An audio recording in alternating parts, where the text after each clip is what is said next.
갖고 살았을 것 같지만, 공부만 하면서 다녔을 것 같지만, 죄송하지만 나름 학교에서 그래도 제 눈에 예뻐 보이는 한 사람은 있더라고요.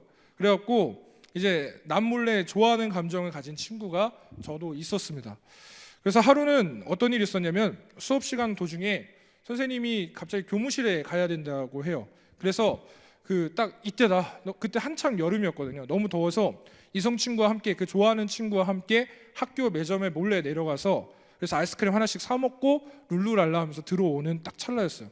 근데 하필 그 순간에 학교에서 제일 무섭기로 소문난 누굴까요? 그렇죠. 학생 주임. 뭐에 또 학주까지? 학생 주임 선생님한테 딱 걸린 거예요. 그래서 수업을 마치고 그 선생님이 당연히 교무실로 와라, 수업 마치고 교무실로 와라 라고 불호령이 떨어진 거죠. 그래서 그 불호령을 듣고 나서 그 친구, 이제 제가 좋아했던 과거형, 저희 아내가 뒤에 있기 때문에 과거형 좋아했던 그 이성 친구가 엄청 공포에 쌓인 거예요. 왜냐하면 학교에서 가장 악랄하기로 유명했던 그런 선생님이었기 때문에. 혹시라도 우리 청년 중에 선생님 계시다면 선한 선생님 되시길 축복합니다. 그래서 그 순간 엄청 갈등했어요. 제 안에 갈등이 있어서, 어떤 갈등이 있었냐면, 그냥 일반적으로 같이 이 친구랑 같이 가서 그냥 가서 좀 혼날까, 혼나고 그냥 끝낼까. 뭐 혼난다라는 거 여러분 다 인식하시죠? 맞고 오면 되는 거예요. 그래서 그렇게 하고 끝날까, 아니면 이때 당시 이제 제가 갑자기 이 멋진 남자 기질이 딱 나타난 거예요. 그래서 내가 이 멋진 남자의 모습을 보여줄 수 있는 저로의 찬스이기도 한데 어떻게 할까 갈등이 되는 거예요. 그래서 결국 저는 뭘 선택했을까요? 멋진 남자를 결정했고, 그래서 결단한 것이 바로 그 악랄한 선생님 앞에 제가 직면하는 거였습니다. 그래서 저 혼자 찾아가서 얘기했어요. 선생님, 그 여자친구는, 그 친구는 잘못이 없어요. 그래서 제가 꼬셔서 매점에 데리고 갔고, 그렇기 때문에 혼내려면 저만 혼내십시오 라고 그 선생님한테 당당하게 말씀드렸습니다. 결과는 어떻게 됐을까요? 네, 엄청 후려 맞았으면 좋겠겠죠. 이게 여러분들 마음이죠? 그렇죠? 죄송하지만 한 대도 안 맞았어요. 한 대도 맞지 않고 끝났고, 그리고 또 이쯤 되면 이제 여러분들 궁금하시게 될 것 같은데, 과연 그 이성 친구와의 관계는 어떻게 됐을까? 그 결과는 궁금하시죠? 알아서 판단하시기 바랍니다. 진짜 궁금하시면 하나님 앞에 기도해 보세요. 여기서 중요한 것은 여러분, 제가 직면했다는 거예요. 뭐 제가 잘했다라는 거 자랑하려고 하는 게 아니고, 이 문제가 있다면 일단 그때 멋진 남자 기질을 발휘한 겁니다. 그래서 직면했어요. 가서 말씀드리고, 그리고 뭐 혼자 내가 다 혼날 각오를 하고 간 거예요. 그러나 결과는 다행히도 안 혼났다라는 것, 이건 직면의 결과입니다. 여러분, 여호수아와 이스라엘 백성들이 이제 본격적으로 오늘 말씀을 보게 되면 가나안 정복 전쟁을 이제 진행하는 가운데 있습니다. 그래서 그들이 하나님 말씀에 순종해서 뭔가 말도 안 되는 방법들로 그 전쟁에서 승승장구를 하고 있는 모습이 이제 오늘 우리가 읽은 본문의 말씀 이전의 모습의 이제 여호수아의 모습이에요. 그래서 그 이스라엘이 여리고성을 점령함과 동시에 한 번의 실패는 있었지만 이어서 아이성 또한 점령하게 되고 그 땅의 모든 것을 진멸시키게 됩니다. 근데 이 과정 가운데 오늘 저와 여러분들이 함께 보신 이 본문의 9장의 말씀은 비교적 뭔가 독특한 사건이 기록되어져 있어요. 그러니까 여호수아를 보시게 되면 계속 싸우고 뭔가 하나님 말씀하시고 그거대로 행하고 또 순종해서 싸워서 이기고 뭐 이런 전쟁의 역사란 말이에요. 근데 오늘 읽은 이 9장에는 아주 잠깐 이 독특한 사건을 소개하고 지나가는 그런 중요한 사건이 일어나는 건데, 이 독특한 사건의 중심에는 기브온이라는 이 가나안 족속이 등장하게 돼요. 이들이 승승장구하고 있는 이스라엘을 두렵게 생각을 하게 됩니다. 그리고 그들이 믿는 하나님을 인정하죠. 그래서 이스라엘과 전쟁이 아닌 화친을 이제 청하게 됩니다. 그러나 반대로 여러분, 기브온과 똑같이 이제 가나안 땅을 이렇게 동그랗게 예를 들어서 보신다면은 지금 여리고성과 아이성은 이 동그란 가나안 족속의 땅에 이제 이 중부 지역에 속했습니다. 그러니까 이 중부 지역은 다 점령한 거예요. 그럼 이제 북지방과 남지방이 남은 건데, 오늘 나오는 기브온 족속은 이 남지방 쪽에 속해져 있는 족속이고, 그래서 하나님 앞에 그렇게 어떠한 말씀으로 승승장구했던 여호수아와 이스라엘에게 화친을 청했던 이들과 반대로 이 가나안 남부 지역에 있는 나머지 6족속의 왕들은 자기들끼리 모여서 이제 의기투합하는 거예요. 그래서 우리끼리 힘을 합해서 이스라엘과 전쟁을 하자, 우리가 힘을 합하면 이길 수 있지 않겠느냐, 이런 얘기를 하는 거죠. 그래서 이렇게 극명하게 갈린 이 가나안의 기브온, 그리고 나머지 6족속의 결과가 어떻게 되냐면 기브온은 구원, 그리고 반대로 그 6족속은 이스라엘과 전쟁하여서, 여러분은 큐티 하셨기 때문에 아시는 분들은 아실 테지만 그 6족속은 반대로 진멸됩니다. 이스라엘에게 패배하게 돼요. 그래서 이렇게 극명하게 갈라지는 결과가 나타나요. 구원과 진멸. 그래서 이제 오늘의 본문의 말씀은 기브온이 이스라엘에게 화친 조약을 맺는 그 과정 가운데 벌어지게 되는 여호수아와 이스라엘의 하나님 앞에서 범한 그들의 크나큰 실수 또한 다루고 있어요. 여러분, 오늘 이 독특한 사건을 통해서 우리가, 저와 여러분들이 여호수아와 그리고 기브온, 그리고 두 가지, 이 여호수아 기브온 관점을 이렇게 두 가지를 나눠서 한번 말씀을 살펴봤으면 좋겠습니다. 첫 번째는 오늘 말씀은 여호수아와 이스라엘 군대가 아이성 전투에서 승리한 후에 이를 기록하고 있는 것을 분명하게 말씀하고 있어요. 한번 여러분 가지고 있으신 성경책, 핸드폰에 있으신 거 보시면서 1절의 말씀을 한번 보시면, 한번 가지고 있는 성경책 한번 읽어보실까요? 1절 시작.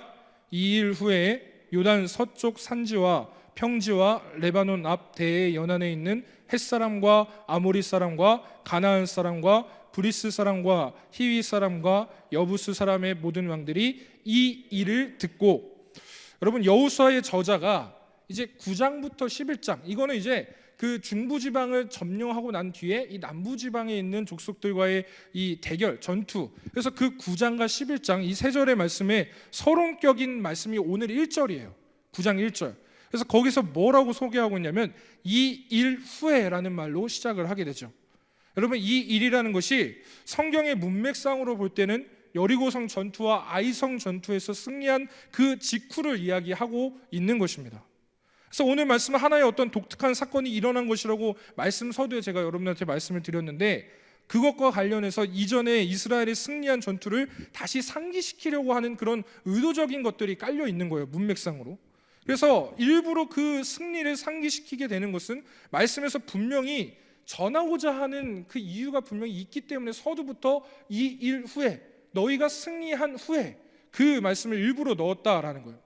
여호수아와 이스라엘 백성들이 여러분 기브온을 만나기 전에 가나안 땅의 중부 지역에 속한 여리고와 아이를 차례대로 물리쳤어요. 그리고 진멸시켰는데, 여러분 그 분명히 기억해야 될 한 가지가 무엇이냐면, 그들이 전쟁에서 승리할 수 있었던 이유가 무엇이냐라는 것을 하나님은 1절부터 알려주시고 싶으셨던 거예요. 그러니까 기억하라는 거예요. 너네가 어떻게 해서 승리했는지 기억해라.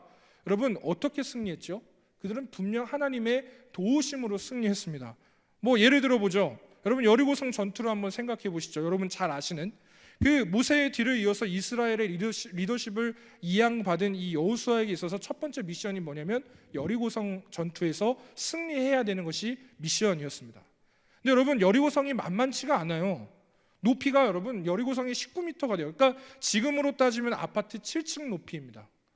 감이 좀 오시나요? 제가 오늘 아침에 이제 교회 바깥에서 이렇게 주차를 하고 오느냐고 이렇게 교회 높이를 봤는데 우리 교회 높이보다 살짝 좀 더 높아요. 그러니까 당시에 여리고성이 그 정도로 높이 잘 쌓여져 있는 그런 강한 성벽이었습니다. 여러분 이렇게 여호수아 눈앞에 첫 번째 전쟁인데 첫 번째 난관부터 너무 어려운 거죠. 그러나 이스라엘에게 여러분 강한 여리고 성벽을 무너뜨릴 수 있는 어떠한 그런 물리적인 힘도 없었어요. 강력한 무기가 있었으면 좋겠는데 어떠한 여러분 앵그리버드 해보셨나요? 해보면 그 투석기 나오잖아요. 투석기 슝 하고 날아나고 하면 막 빡 하고 안 해보셨나 봐요. 여러분 그게 고대 사회에 있어서 성벽을 무너뜨릴 수 있는 강력한 무기 중에 하나였어요. 근데 여러분 아시다시피 여호수아와 이스라엘이 40년 동안 어디 있었습니까? 광야에 있었잖아요. 그러니까 그들이 어떻게 어떤 물리적인 힘으로 그 광야에서 어떻게 어떤 그런 강력한 무기를 만들 수 있겠냐라는 거예요. 그래서 그들에게 있는 무기라고는 칼과 창 그리고 활 같은 거예요. 아무리 백날 칼 갖다가 계속 베어봐요. 야 여리고성 안 무너진다는 거예요. 아무리 활 갖다가 쏴봐요. 여리고성 안 무너져요. 창 갖다 찔러요. 자기 손만 아픈 거죠. 그런 무기로는 그 높은 성벽을 무너뜨릴 수가 없다라는 거예요. 불가능한 싸움이었다는 것이죠. 그때 하나님께서 여호수아에게 말도 안 되는 이 싸움의 방법을 말씀하세요. 여러분 아시다시피 여리고성을 매일 한 바퀴씩 돌라고 하나님께서 명령하셨죠. 여러분 당시 이 19m 되는 그 높이에 있는 그 강한 여리고성이 지금 거리 단위로 환산을 해보면 그 성 둘레가 1km밖에 되지 않습니다. 군대 갔다 오신 분들 기억하시겠죠? 제 사랑하는 우리 진수 형제, 띵걸음 보통 몇 킬로죠? 그렇죠. 근데 아침에는 안 뛰었구나. 1.5km 뜁니다. 여러분, 구보를 우리나라 대한민국 군인들도 1.5km를 아침마다 위통 다 까고 뛴단 말이에요. 근데 어떻게 보면 여러분 이제 그게 익숙하게 되면은 힘들긴 하지만 그래도 돌만합니다. 그러니까 하물며 1km를 뛰는 것도 아니고 그냥 걸어다니면서 도는 거예요. 근데 중요한 것은 여기에 여러분 이 1km라는 아무것도 안 되는 이 거리를 내 생각과 내 뜻이 들어가기 시작하고 거기에 내 판단이 들어가기 시작하면 이제 그때부터 이거는 진짜 힘든 거예요. 매일마다 1km를 돌면 이 성이 무너진다고, 이 전쟁에 승리한다고, 내 안에 내 의심과 내 뜻이 들어가기 시작하면 그 1km가 얼마나 버거운지 모른다는 거예요. 그렇지만 여러분, 여호수아는 하나님 말씀에 순종했습니다. 결국 마지막에 그들이 했던 것이 뭐죠? 양각 나팔과 외침으로 여리고성이 무너졌습니다. 그리고 그 땅 안에 있는 모든 것을 진멸하는 승리를 그들이 맛봤다는 거예요. 하나님 말씀에 순종했을 때. 아이성 전투도 마찬가지였죠. 하나님 말씀에 순종하지 않았을 때 그들에게는 패배가 있었어요. 하지만 하나님 앞에 철저하게 회개하고 하나님 뜻대로 싸웠을 때 그들은 하나님께서 직접 싸우시는 것을 경험하고 그 도우심과 그분의 방법으로 승리하고 그 성을 진멸시켰다는 거예요. 그러니까 여호수아 저자는 그 일을 생각하라 이거예요. 1절부터. 그래서 이 일을 상기시키기 위한 이 저자의 의도, 오늘 이 사건에 깔려 있다는 거예요. 여러분들 이 말씀 들으실 때 지금 전제 조건으로 깔아 놓으셔야 돼요. 여호수아가 어떻게 승리했는지, 이스라엘이 어떻게 승리했는지. 여러분, 여호수아서는 성경에서 역사서로 분류가 됩니다. 역사서의 특징이 있어요. 많은 부분들이 있겠지만 가장 특징적인 것은 역사서는 기록되어져야 하는 그 사건이고요. 그리고 또한 이 사건이 기록되어졌을 때 이것이 나중에 후대에 전해지는 것이 큰 의미가 있습니다. 여러분, 오늘 우리가 본 이 사건은 이스라엘 전체에게, 그리고 그들의 후대에게, 또한 오늘날 우리가 읽고 있는 저와 여러분들에게 하나님께서 승리하게 하신 승리 그 이후에 일어난 자신들의 그 실수, 여호수아와 이스라엘 백성들의 그 실수가 어떤 결과로 이어지는지 기록하고 있는 것이 오늘의 말씀인 것이죠. 그렇다면 구체적으로 한번 그 사건을 나눠보겠습니다. 제가 두 가지 관점으로 본다고 그랬죠. 첫 번째는 기브온의 관점으로 한번 보겠습니다. 여러분, 우리가 사실 여호수아 시대의 전쟁을 보면요, 사실 진멸이라는 그런 단어가 등장해요. 그래서 이 진멸이라는 말이 뭐냐면 전쟁의 패배의 결과가 가지고 오는 그 결과인 거예요. 그래서 먼저 이것을 좀 살펴볼 필요가 있는데, 이때 당시에 고대 사회에서 전쟁 가운데 이 진멸이라는 말은, 그러니까 한마디로 이거죠. 그 한 족속과 또 한 족속이 상대해서 결국 전투를 했는데 상대했던 한 족속이 패배하게 되면 이 승리한 족속이 패배한 족속에 있는 살아있는 모든 것을, 가축이며 뭐 살아있는 생물 다 싸그리 죽이는 거예요. 진멸시키는 것. 그리고 그것뿐만이 아니라 그들이 가지고 있었던 재산과 소유했던 모든 것을 완벽하게 씨를 말려버리는 게 진멸이라는 것의 의미입니다. 그래서 여러분, 어떤 사람은 그런 생각할 수 있을 것 같아요. 야, 하나님이 이스라엘만 사랑하는 것이 아닌데 그렇다면 그냥 진멸하지 않고 어떻게 보면 그냥 전쟁했으면 그 수장이었던 왕만 죽이고 끝나면 되는 거 아닌가? 라고 생각할 수 있겠지만, 성경의 진멸이라는 것에 대한 의미를 한번 자세히 살펴보게 되면 무엇이냐면 하나님께서 심판하시는 분이라는 것을 이 사건을 통해 알려주시고자 하는 거예요. 여러분, 이스라엘 백성들 외에 다른 족속들의 특징이 있다면 우상, 그들이 믿는 신들이 있었습니다. 죄라는 것이 그들에게 있었다는 거죠. 여러분, 그렇기 때문에 이 진멸이라는 성경적 의미는 하나님께서 죄인은 무조건 다 심판하시겠다라는 명확한 그분의 뜻을 말씀하고 있는 거예요. 여러분, 죄송하지만 저와 여러분들은 분명 이 땅의 삶이 끝나면 하나님 앞으로 나아가게 되어 있습니다. 그리고 그분 앞에 섰을 때 저와 여러분들이 어떤 결과가 일어나기 시작하냐면 심판대에 서요. 그냥 여러분들 교회 열심히 다녔기 때문에 하나님 나라 천국 프리패스 아니라는 거예요. 여러분들과 저는 분명 하나님의 심판대 앞에 분명히 세워지게 된다는 겁니다. 그런데 여러분, 이렇게 믿지 않는 결과는 죄라는 것을 이야기했을 때 죄의 문제에 해결받지 못하는 하나님의 어떠한 그 긍휼하심이 있지만 그분은 공의로우시고 정의로우시고, 그러나 죄를 미워하시는 분이시기 때문에 심판하셔야 되는 분이시기도 하세요. 그렇기 때문에 여러분, 이 어떻게 보면 이 고대 사회에서 있어서의 이 특히 이스라엘과 함께 전쟁하여서 패배한 국가의 그 진멸이라는 것은 하나님이 행하신 어떠한 그런 심판의 의미도 분명히 담겨져 있다는 거예요. 여러분, 그러나 여리고성과 아이성 전투 생각해 보시면 이 전투에서 진멸되지 않고 살아남은 한 사람이, 유일하게 한 사람이 있었습니다. 누구죠? 기생 라합. 예, 그렇죠. 그리고 가나안 정복 전쟁의 큰 틀에서, 이제 결과적으로 큰 틀에서 보게 되면 이 라합과 더불어서 이제 오늘 말씀에 등장하는 기브온 족속 또한 유일하게 진멸되지 않는 가나안 사람들이라는 것을 알 수가 있습니다. 여러분, 이 기브온 사람들이 여호수아와 이스라엘의 승승장구한 소식을 그들이 들었어요. 물론 진멸의 소식 또한 당연히 들었거든요. 그래서 그들은 이스라엘과의 전쟁이 자신들에게 승산이 없다는 것을 판단하기 시작하는 거예요. 그래서 그들이 선택한 게 뭐냐면 화친하는 거예요. 평화 조약을 맺는 것. 사실 여러분, 앞서 말씀드렸지만 가나안의 나머지 6족속이 지금 의기투합하고 있는 상황이에요. 그래서 이제 기브온에게도 너네 우리랑 단합하자. 그래서 야, 우리 단합하면 쟤네 무기도 없고 별로 전력도 안 좋아. 우리가 이길 수 있지 않을까? 그럼 그 말에 솔깃할 수 있거든요. 근데 기브온이 그걸 선택한 게 아니에요. 여러분, 그리고 한 가지 기억하셔야 될 것이 유일하게 가나안 남부 지역에 있는 그 족속들 중에서 왕이 없었던 민족이 바로 기브온 족속입니다. 다른 나라는, 다른 6족속들은 왕이 있었어요. 그래서 그들끼리 계속 아무래도 여러분 그렇지 않겠습니까? 왕이 존재한다는 건 자신의 왕국이 유지되어야 한다라는 그런 어떠한 강력한 열망하는 마음이 있을 거 아니에요. 근데 그 안에 기브온에는 왕이 없었어요. 그러니까 이성적인 어떤 판단 안에 정말 그들 안에서 자유롭게 함께 생각할 수 있었던 그런 기회가 있었던 건데, 그들이 그렇다면 화친을 선택한 이유, 의기투합하지 않고 이스라엘과 화친하게 된 이유가 무엇일까? 여러분, 기브온이 여호수아와 이스라엘이 여리고와 아이에서 어떻게 싸우는지 알고 있었지 않겠습니까? 그래서 그들이 뭔가 엄청난 화력이 있거나 엄청난 그 물리적인 그 강력한 무기가 있다라는 것에 대해서 없다라는 것에 대해서 기브온이 알고 있었어요. 근데 이상하게 승리했단 말이에요. 그리고 여리고에 대한 어떠한 정보도 알고 있었고 아이성이 어떤지도 정보를 다 알고 있는데, 객관적으로 두고 보면 분명히 기브온이 아니라 이스라엘은 패배해야 되는 것이 맞다라는 것에 대해서 이들이 알고 있었단 말이에요. 그러니까 전력을 다 알고 있단 말이에요.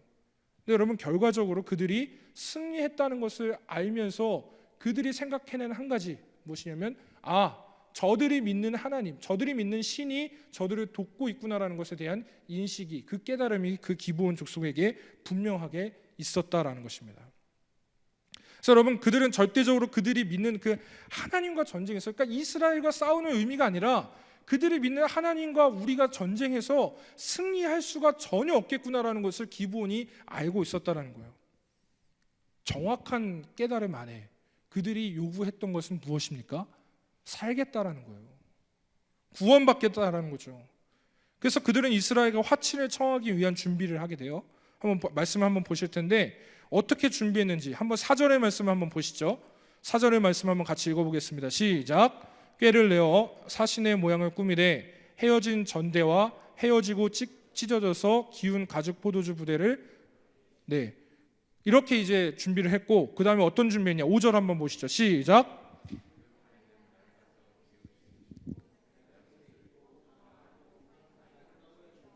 그래서 6절에 그들이 여호수아에게 이렇게 얘기합니다. 우리는 먼 나라에서 왔나이다. 이제 우리와 조약을 맺읍시다.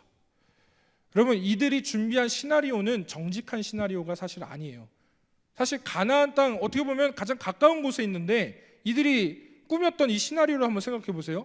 어떤 얘기냐면, 그러니까 이 시나리오를 가지고 어떻게 여호수아에게 이야기를 했냐면 12절과 13절에 보시면 한번 보세요. 우리의 이 떡은 우리가 당신들에게로 오려고 떠나던 날에 우리들의 집에서 아직도 뜨거운 것을 양식으로 가지고 왔으나 보소서 이제 말랐고 곰팡이가 났으며, 13절에 또 우리가 포도주를 담은 이 가죽 부대도 새 것이었으나 찢어지게 되었으며 우리의 이 옷과 신도 여행이 매우 길었으므로 낡아졌나이다 한지라. 이런 거예요. 여러분, 우리가 만약에 가나안 족속이라면 이 가까운 땅에서 이 김이 모락모락 나는 떡을 준비해서 왔는데 우리가 가까이서 왔으면 이게 곰팡이가 피고 말랐겠습니까? 이거 보십시오. 우리 떡을 보세요. 우리가 아침에는 출발할 때 정말 김이 모락모락 나는 맛있는 떡을 준비했는데 어머 여기까지 왔는데 거리가 너무 머니까 이렇게 말라버렸네요. 곰팡이도 폈어요. 이걸 얘기하는 거예요. 그리고 뭘 얘기하냐면 우리가 또 포도주도 신선하게 새 포도주에 담아서 출발을 했는데 거리가 너무 머니까 이 새 부대가 기워졌어요.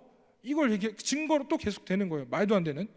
또 한 가지 무엇이냐면 우리 옷 차림새를 보십시오. 원래는 우리가 아주 깔끔한 멋진 사람들인데 근데 이 거리가 얼마나 먼지 여기까지 오느냐고 우리 옷이 다 헤어졌다라고 이야기하고 있는 거예요. 근데 그게 뭐죠? 뻥이에요. 거짓말입니다. 술수를 쓴 거죠. 근데 여러분 저는 사실 오늘 말씀 준비하다가 계속 말씀 묵상하는데 이 기브온 족속이 결과적으로 자신들이 그렇게 거짓과 술수를 썼지만 핵심 어떻게 보면 여호수아와 이스라엘의 마음을 돌릴 수 있었던 가장 핵심 발언은 9절에 있다라고 보게 됐습니다. 9절을 한번 보세요. 함께 읽겠습니다. 9절 시작. 그들이 여호수아에게 대답하되 종들은 당신의 하나님 여호와의 이름으로 말미암아 심히 먼 나라에서 왔사오니 이는 우리가 그의 소문과 그가 애굽에서 행하신 모든 일을 들으며 여러분 그들이 간파한 여호수아와 이스라엘은 하나님이 아니고서는 절대 승리할 수 없는 그래서 그들은 결국 하나님 때문에 승리할 수 있었다라는 것을 잘 알고 있었기 때문에 그래서 우리도 기브온 우리도 당신들이 믿는 그 하나님을 인정합니다. 그 하나님은 얼마나 위대하신 분이라는 것인지 우리가 알고 있습니다. 여러분 여호수아 입장에서 그 말을 들었을 때 그의 마음이 녹아지지 않았겠습니까? 사랑하는 여러분, 이런 이 기브온의 모습 안에서 그들이 물론 술수를 썼지만 여러분 그들이 간절하게 직면했던 문제는 죽고 사냐 이 문제였어요. 즉 구원의 문제였다라는 거죠. 즉 그들은 생명의 문제에 직면했다라는 거예요. 그들의 모습을 우리가 이 시간 함께 좀 볼 때 기브온은 지금 자신들의 문제에 직면한 겁니다. 죽고 사는 문제가 내 눈앞에 놓여져 있는데 내가 여기서 뭔가 태평하게 다른 생각을 하고 있을 때가 아니라는 거예요. 물론 그들은 세상적인 방법을 썼어요. 술수를 다했고 거짓을 다했지만 그들은 다른 것에 의존하지 않고 여호수아와 이스라엘 앞에 그리고 또한 그들이 믿는 하나님 앞에 직면한 것입니다. 여러분 구원은요 우리가 이 사건들을 바라보면서 구원은 우리가 문제에 직면했을 때 가능한 것입니다. 그 방법이 무엇이죠? 바로 여러분들이 믿는 예수 그리스도의 십자가 앞에 직면했을 때 구원의 문제는 그때부터 시작이라는 거예요. 예수 그리스도의 복음 앞에 철저하게 서기 시작했을 때 우리는 생명을 얻게 된다라는 것입니다. 여러분 생사의 기로에선 이 기브온이 자신들의 문제에 직면했어요. 결코 돌아가지 않았어요. 내가 여기서 결단 내지 않으면 절대 왜냐하면 어차피 싸워봤자 그들과 승리할 수 없는 것을 알고 있었기 때문에 그들은 계속해서 직면할 수밖에 없었던 거예요. 여러분 왜 구원이라는 것이 왜 직면해야 가능한 것일까요? 하나님께서 그렇게 우리를 구원하셨기 때문이에요. 하나님 아버지께서 저와 여러분들을 향한 그 구원의 계획이 직면하는 거였다라는 거예요. 예수께서 그렇게 직면하시면서 순종하셨다라는 거예요. 성령께서 그분 앞에 우리를 인도하시고 있다라는 거예요. 로마서 6장 10절에 이런 말씀이 있습니다. 그가 죽으심은 죄에 대하여 단번에 죽으셨다라고 말씀하고 있어요. 결국 여러분 하나님의 구원은 직면하는 거예요. 비겁하게 다른 방법을 주님께서도 구하시지 않으셨어요. 예수님께서도 십자가를 순종하셨다라는 거예요. 그분이 십자가를 외면하지 않으시고 우리를 사랑하신다라는 하나님의 그 사랑을 그 목적을 이루시기 위해서 그분은 죄에 대해서 직면하셨다라는 겁니다. 그렇다면 오늘 말씀에서의 기브온 그리고 라합 함께 원래는 가나안 땅의 모든 사람과 직면되어야 했던 사람들인데 그들은 그들의 생명의 문제 앞에 직면했을 때 하나님이 그들을 구원하시는 것들을 볼 수가 있다는 것이죠. 여러분 하나님의 구원 앞에서 여러분들의 자존심을 끝까지 지키시겠습니까? 죽고 사는 문제가 내 눈앞에 달려있는데 여러분들 지금 계속 뭔가 내 체면 차림하기 위해서 내가 그 주님 앞에 서는데 내가 뭘 꾸며야 되냐는 거예요. 여러분 오해하지 마십시오. 하나님께서 여러분들을 잘 아신다는 것은 여러분들의 어떠한 연약함, 여러분들이 감추고 있는 그것뿐만이 아니라 여러분들이 가지고 있는 죄의 속성 또한 알고 있다는 거예요. 그 죄의 결과는 뭔데요? 사망이란 말이에요. 그렇다면 여러분들은 왜 예수 믿습니까? 여러분들 교회를 다니는 이유가 무엇이죠? 구원받았기 때문에 그렇지 않아요? 그렇다면 여러분들은 그 구원의 문제에 한 번은 직면을 했다는 거예요. 혹은 지금 아직 직면하지 못해서 이 죄에 대한 문제를 해결하지 못한 여러분들이 이곳에 있을 수도 있어요. 직면하십시오. 돌아가지 마세요. 하나님의 구원은 돌아오는 게 아니었어요. 하나님의 구원, 예수 그리스도께서 십자가를 지셨다는 것은 그냥 내가 너무 힘드니까 잠깐 놓고, 아니면 내 안에 신적인 어떠한 능력이 있으니까 내가 이 고통을 덜 하고 다시 받겠다, 이런 개념이 아니에요. 그분이 받은 그 고통은 저와 여러분들이 경험하고 있는 똑같은 고통을 그분은 인간의 몸으로 오셔서 당하셨다는 거예요. 그런데 왜 직면하지 않습니까? 주님은 구원을 직면하셨어요. 죄의 문제를 직면하셨다는 거예요. 사랑하는 청년 여러분, 여러분들의 인생 가운데 이 영혼의 문제, 영혼의 삶에 대한 문제, 구원에 대한 문제, 이건 심각한 문제입니다. 물론 여러분들 많은 고민들이 있겠죠. 인생에 살아가는데 얼마나 많은 고민들이 있으시겠어요. 그러나 십자가 앞에 서십시오. 여러분들이 짊어지고 가야 하는 그 십자가, 물론 고난이 될 수 있고 고통이 있겠지만 주님은 오늘도 이 기브온을 통하여서 우리 가운데 말씀하시는 것, 우리가 연약할지라도 부족할지라도 얼마나 이들이 살고 싶었겠어요. 이 기브온이 얼마나 정말 우리는 죽을 수밖에 없는, 진멸당할 수밖에 없는 그런 존재라는 걸 여리고성과 아이성을 통해서 봤기 때문에, 근데 방법은 한 가지인 겁니다. 하나님 앞에 나아가는 것. 마찬가지 아니겠습니까? 저와 여러분들의 삶의 문제 십자가 앞에 내놓으셔야 된다는 거예요. 어디 가서 여러분들이 구원을 외치시겠어요? 어디 가서 나의 구원에 대해서 이야기하시겠어요? 어디 가서 여러분 가장 사랑하는 사람 앞에서 여러분들의 구원을 논하시겠습니까? 죄송하지만 아무 답이 없을 거예요. 그러나 오직 유일한 답은 예수의 십자가 안에 있다는 것을 기억하십시오. 그분 앞에 섰을 때, 그 십자가 앞에 섰을 때 그분께서, 기브온을 구원하셨던 그분이 저와 여러분들을 구원하실 것입니다. 이제 이어서 여호수아를 한번 보시죠. 이 오늘 본문 사건의 여호수아의 모습을 한번 보시게 되면, 이 기브온이 여호수아에게 거짓과 실수로, 그래서 어떻게 보면 그렇게 이제 설득하기 위해서 노력했고, 또한 여호수아는 어떻게 보면 그것에 또 넘어갔어요. 근데 하나님께서 이 여호수아서 9장을 1절부터 15절까지 기록하면서 마지막 부분에 하나님의 어떠한 여호수아를 향한 불만이 적혀 있어요. 한번 보시게 되면 이 말씀에 어떠한 기브온과의 이 화친을 여호수아가 받아들여요. 그래서 진멸하지 않겠다라고 언약까지, 이제 화친 조약까지 맺게 됩니다. 오늘 우리가 읽은 이 본문의 역사적인 관점에서 보게 되면 핵심은 하나님께 묻지 않은 여호수아와 이스라엘의 문제예요.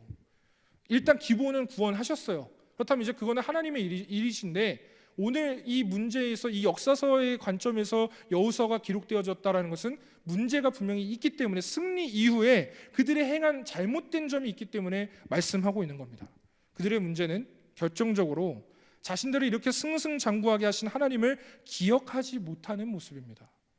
마치 뭔가 승리에 도취되어서 이 전쟁이 내가 싸워서 승리한 싸움인 양 승리케 하신 하나님을 기억하지 못하고 그들 스스로 결단하는 어리석은 모습을 보이고 있다는 거예요. 분명 그들은 이전의 일들을 기억해야 했습니다. 아이성 전투에서도 여러분 생각해 보세요. 하나님께 묻지 않고 행한 그들의 죄악에 대해서 그들이 전쟁에서 충격적인 패배를 맛보게 되죠.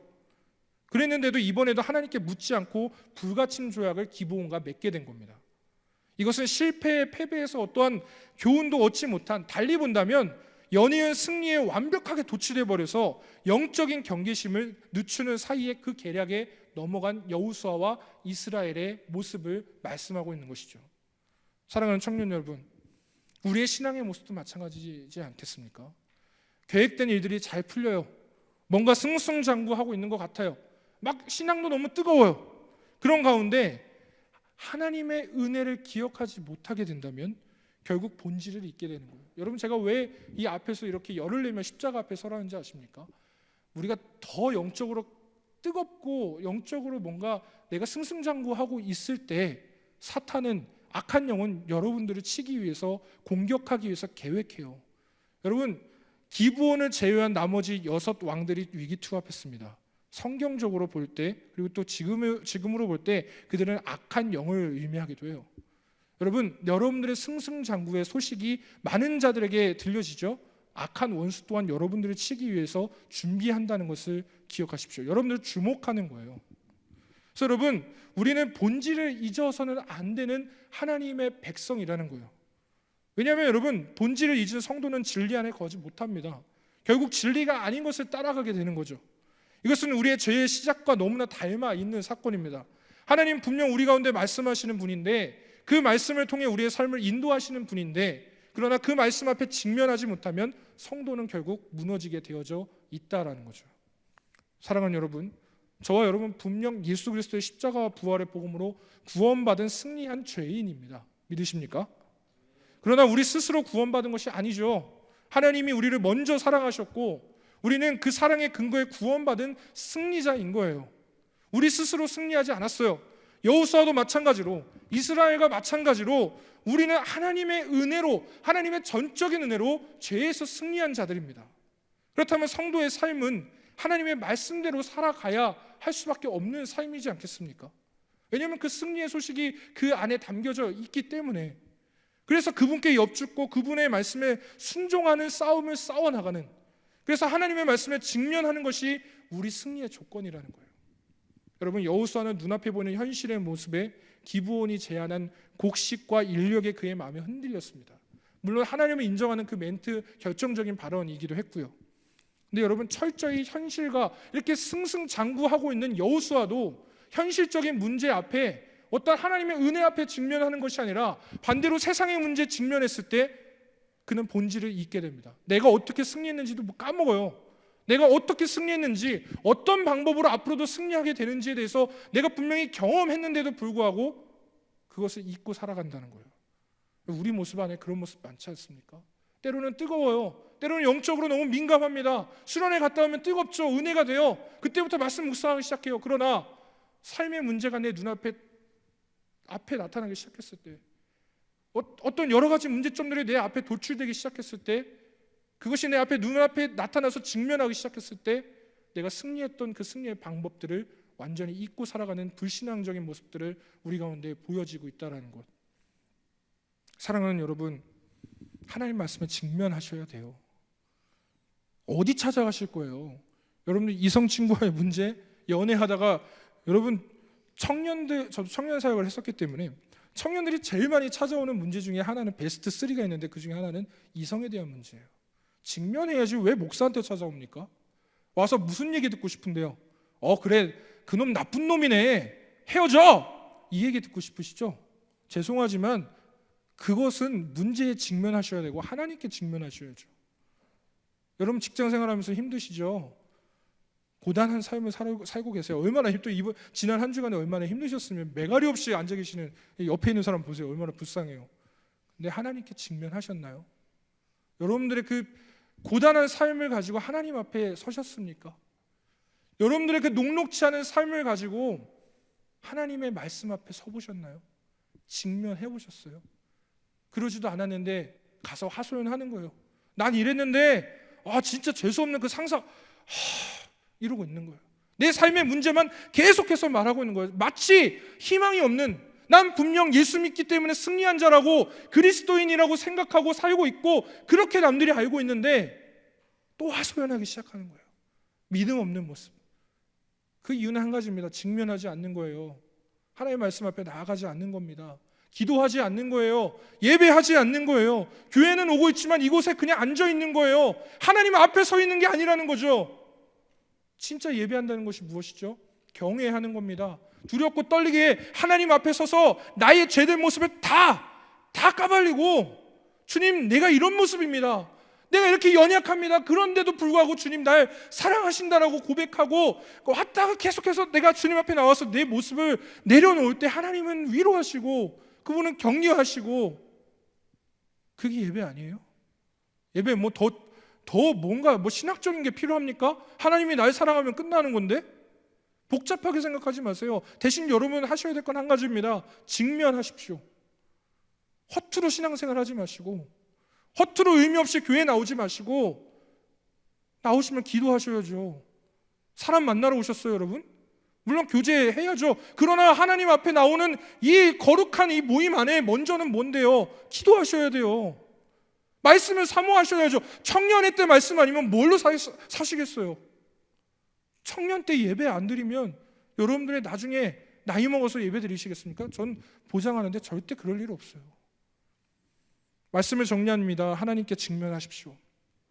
여러분들의 기도의 자리에 무릎을 꿇으십시오. 예배의 자리를 사모하십시오. 말씀 앞에 겸손히 그분의 은혜 가운데 여러분들의 삶을 던지십시오. 세상의 방법으로 나의 뜻 나의 생각으로는 절대 그 여리고성 1km 아무것도 아닌 그것을 나의 뜻 나의 생각으로는 돌 수가 없어요. 버거워요. 나의 생각으로는 아이성조차 무너뜨릴 수가 없습니다. 나의 뜻으로는 가나안 땅을 정복할 수가 없어요. 특별히 여러분, 사랑하는 청년 여러분, 영생의 문제 직면하시기 바랍니다. 하나님은 여러분을 단번에 구원하셨습니다. 예수 그리스도는 십자가를 거절치 않으셨어요. 이 사랑이 저와 여러분들을 살리는 복음이 되어 있지 않습니까? 그렇다면 복음 앞에 직면하십시오. 십자가 앞에 직면하십시오. 여러분들의 그 삶의 자리에서 하나님의 말씀 앞에 직면하시기 시작하십시오. 다른 것 찾지 아니하시고 어떤 다른 방법이 아니라 여러분들이 믿는 그 하나님, 여러분들을 이렇게 사랑한다고 고백하는 하나님, 그분께 직면하셔서 복음이 일부가 되는 것이 아니라 전부가 되는 삶을 사시는 이 마지막 때 거룩한 하나님의 청년들, 또한 이 젊은 예배에 오신 사랑하는 성도님들 되시기를 예수 그리스도 이름으로 간절히 축복드립니다. 기도하겠습니다.